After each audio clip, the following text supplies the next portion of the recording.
Mali o de Mali e walima foyi ba Mali ba e walima gwansan gurune limana aw bɛɛ lajɛlen aw ni ɲantuma aw sigiyɔrɔ ni jeli Amadu Darame e ne kun ka don ka sɔrɔ ɲɛnamakɛ info football limanaw kɔ ɲɛnanti kɛ des abonnés de la ville Zɛgili maaw kɔ jeli Amadu ka bɔ bi sɔgɔmada ni ka foli tɛ kulu bɛɛ lajɛlen na dakuru ɲɛ kelen hakilina jira don an ka kunun dolan kan an ka kunun dolan an bɛ hakilina jira la critique Ballontan tɔgɔ Ballontan a jamu est la critique mais on a besoin de la critique positive pas la critique négative et pas de sabotage critique négative o critique sugu jumɛn ye ka bɔ dɔrɔn ka zorow lagosi ka bɔ dɔrɔn ka tigɛ karamɔgɔ lagosi ça c'est négatif on n'en a pas besoin on a besoin de la critique positive c'est-à-dire n bɛ n ta fɔ ni hakilina ka tila ka na hakilina wɛrɛ tuguni ka jira maaw la ka jira tigɛ karamɔgɔ la a bɛ se k'a dɛmɛ a bɛ se k'a bilasira karisa tun jouera n'a tun y'a kɛ karisa ye dun karisa tun don n'a tun y'a kɛ karisa ye dun karisa y'a kɛ tan yɔrɔ n'a tun y'a kɛ nin yɔrɔ in na tan dun bon ne kɔni hakili la tugun an k'a kɛ tan ni siɲɛ wɛrɛ ça c'est de critique positive ka d'an ye an ka ko bila o minɛn kɔnɔ an ka baara kɛ ni o baarakɛla ye n'i nana o bɔ a la sisan kunun an ka dolan a ma faamu maa caman fɛ dɛ nka caman bɛ yen an ka dolan a ma faamu maa caman fɛ k'a sababu kɛ mun ye a fɔra ko Ganbi k'a sababu kɛ ko Ganbi ye jamanadenni ye jamanadenni bɛ se ka kɛ Ganbi ye kɛ nka i bɛna sɔrɔ ko tɔn tɛ tɔndenni ye santiri mun bɛ e fɛ yen nɔ kana ɲina o ɲɔgɔn bɛ maa caman fɛ yen bi dɛ e ka denmisɛnninw bɔra santiri mun na mɔgɔ caman fana kɛmɛ ka santiri dilan n'u kɛmɛ denmisɛnninw tun ma yɔrɔ n'u bɛna ndolan ta olu cɛ tan ni kelen e cɛ tan ni kelen n ka cɛ ni e y'a bila i kunna k'e kunkolo ye kolo ye i ma ɲɔgɔn o kunkolo o tɛ mana ye dɛ o fana ye kolo de ye sebaya ka di ye cogo min na sebaya ka di o fana ye ten de nka an ka kunun dolan malheureusement Ganbikaw mana sebaya ɲini na Ganbi mana sebaya ɲini na je m'explique Ganbi ka système u ka classement 5-3-2 défensivement je dis bien an b'o wele de système tabouret en football 5-3-2 a bɛɛ lajɛlen ka ligne kɔfɛ dɔrɔn aw kana bi ɲini n'u nana a y'a ta ka bila kɛnɛ ma n'u nana a y'u kunbɛ u kana don n'a ye aw kana bi don ka sababu kɛ mɔgɔ ninnu an tɛ s'o la o kɛra olu nacogo ye mɔgɔ min fɛ k'a dilan mɔgɔ min fɛ k'a tiɲɛ tiɲɛnikɛla o ka teli ni ɲɛnikɛla ye an ka nin so in jɔ an bɛ sɛbɛn kɛ k'a jɔ nka an k'a ci heure 3 an b'a ci ka bɔ yen nɔ ni nan'o bɔ a la alhamdulilah ka ala fo ka waleɲuman dɔn an lamɛnbagaw k'olu fana fo an ka dege karamɔgɔ dɔlɔndan sanga filanan kɔnɔna na n'o kɛra sanga 45 filanan kɔnɔna ye a ye jateminɛ dɔw kɛ camancɛ bolo kan a y'a faamuya a y'a filɛ Adama Traoré Nɔs a y'o ladon Amadu Hayidara Dudu a y'o fana ladon alhamdulilah o duni a ma kɛ fu ye ka sabu kɛ an y'a jɔso y'u kɔrɔ an y'a ye u tun bɛ se ka koba kɛ n'u tun donna premier mi-temps kɔnɔna na nka maaw an kana ɲina an bɛna fɔ de depuis la mun de kama u sigi ban kan o don Adama Traoré Nɔsira a bɔra bɔ cogo jumɛn na a bɔra barika le kan donc a bɛ komi ni maa mun joginin bɔra nka alhamdulilah joginin a ma kɛ joginin kuntalajan ye ni an y'o jateminɛ donc ni seba tun sɔrɔla k'a sɔrɔ an ye cɛru kelen cɛru fila lama premier mi-temps kɔnɔna na a tun ka ca ala fɛ Nɔsi tɛna don Duru tɛna don nka malheureusement a ma ɲɛ an mɔgɔ jɔr'u la u ladonna wa fana u donna fana u doncogo ɲɛna fana u y'u jɔyɔrɔ fili o b'a jira dege karamɔgɔ ale kunkolo ka ɲi dege karamɔgɔ hakilina ka ɲi nka ko dɔ fana bɛ yen mun bɛ ka mɔgɔw sɛgɛn dɔɔni n'i y'a mɛn ko préparation des matchs an bɛ taa préparation minnu kɛ a caman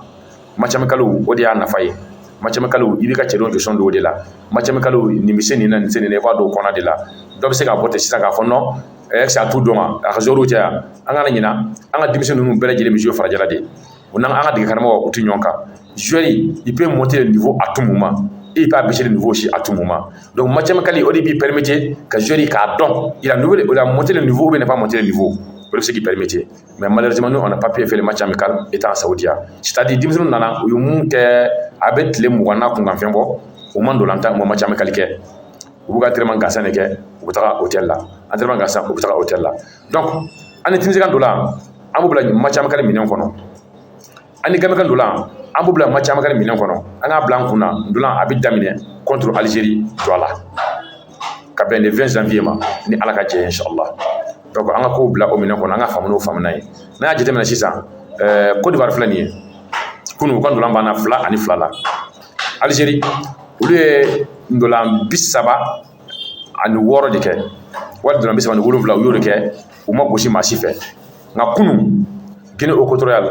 o ye fusiri o ko dan na o ye Alizeri gosi 1 ani 0 jɔn bɛ se ka a faamu k'a fɔ Alizeri minnu bilala gafe kan ko favoriw don jɔn bɛ se ka a faamu ko Alizeri ninnu maaw don maa minnu ko u bɛ se dalɔndan na ko olu bilala gafe kan ko favoriw don Guinée équatoriale u y'a bali k'a sago kɛ Alizeri bɔko 2 kuru joli kuru 1 o m'a dɔn ndɔlɔntan in a tɛ faamuya bɛɛ lajɛlen nalen don ka na sebaaya de ta maa si kelen ma na k'a fɔ n bɛna u bɛ n gosi n bɛ segin wa bɛɛ nakun ye coupe in de ko ye an bɛɛ lajɛlen nana an nakun ye coupe in de ko ye donc kana fɔ ko nin ye jamanaden ye nin ye tɔnden ye u tɛ se na ɲɔ minimiser an k'a dabila jɔnmɔgɔla o de ye kara ye jɔnmɔgɔla o ye kara ye donc kɔnɔna n bɛ don an ka tɔn kɔnɔ dɔɔni an ka tɔn kɔnɔ an ka kunun dolan na ni ko dɔ jateminɛ an ka cɛdenw na n'u bɛ marqueli kɛ marquage défensivement ni défensif bɛna marqueli kɛ u b'u bolo yɛrɛ kɛ ka bɔ an k'o yɔrɔnin bɔ a la ka sabu kɛ a y'a bila o kunna bi bi in na Afrique ballontan VAR donn'a la k'i bolo yɛrɛ kɛ ka bɔ a tɛ anw nafa k'a sabu kɛ contre Tunisie o kɛra anw ma kɔlɔlɔ ye contre Gambie o kelen kɛra anw ma kɔlɔlɔ ye a bɔ jija a b'o yɔrɔnin bɔ a la aw b'a filɛ fana jeu collectif a b'o bila sen na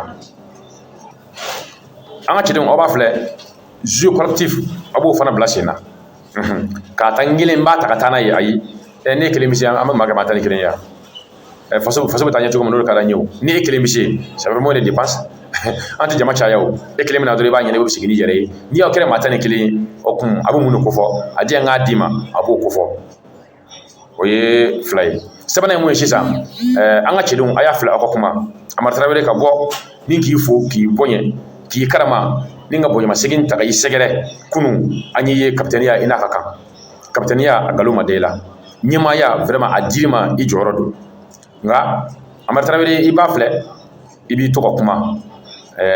diɲɛlatigɛ b'a fɛ n'o ye arbitre ye a ma fɔ k'i ka nɛni a ma fɔ k'i ka dɔgɔya i ka hakɛ i b'o réclamer fɛn min y'i ka hakɛ ye o réclamer arbitre la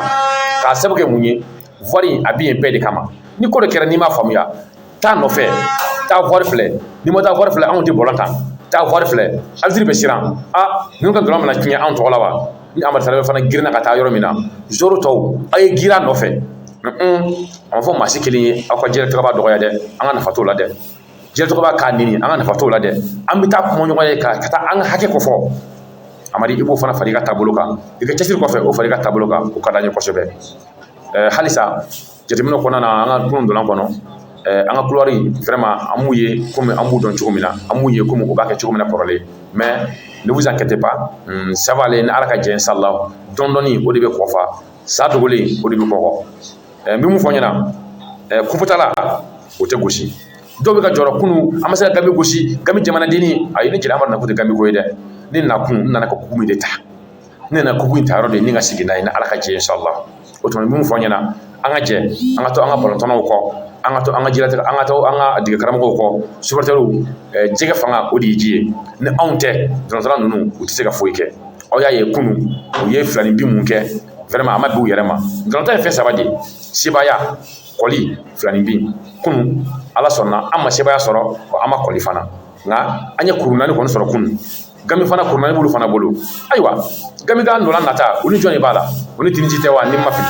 anw ka dɔrɔn an ni jɔn de b'a la ani Mauritanie tɛ wa o tuma ni Ala ka jɛ inshallah an ti kalikili kɛ maa fɛ ni karisa gosira ni karisa gagnera an kan t'o ma dɛ ni Ala ka jɛ inshallah bɛɛ ka ban Ala ka sɔn anw bɛ sebaaya ta Mauritanie kan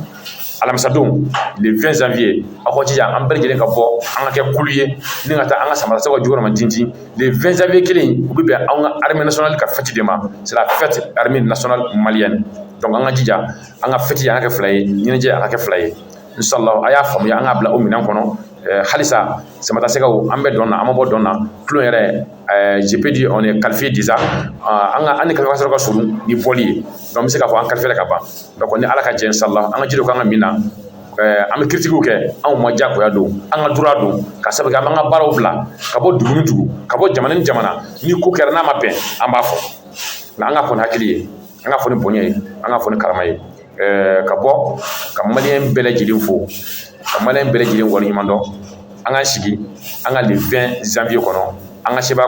tali la ni ala ka jɛ an bɛ seba sɔrɔ Muritani kan ni ka kuru kɛ kuru 7 ye ni ka taa ɲɛfɛ ni ala ka jɛ ye jeli amadu nakun tɛ dɔwɛrɛ ye koyi n bɛna kupu in ta ni ka taa n'a ye o ye nakun ye k'a fɔ bɛɛ lajɛlen ɲɛna salamu aleykum wa rahmatulahi taala wa barakatuhu général jeli amadu darame précisément a don a la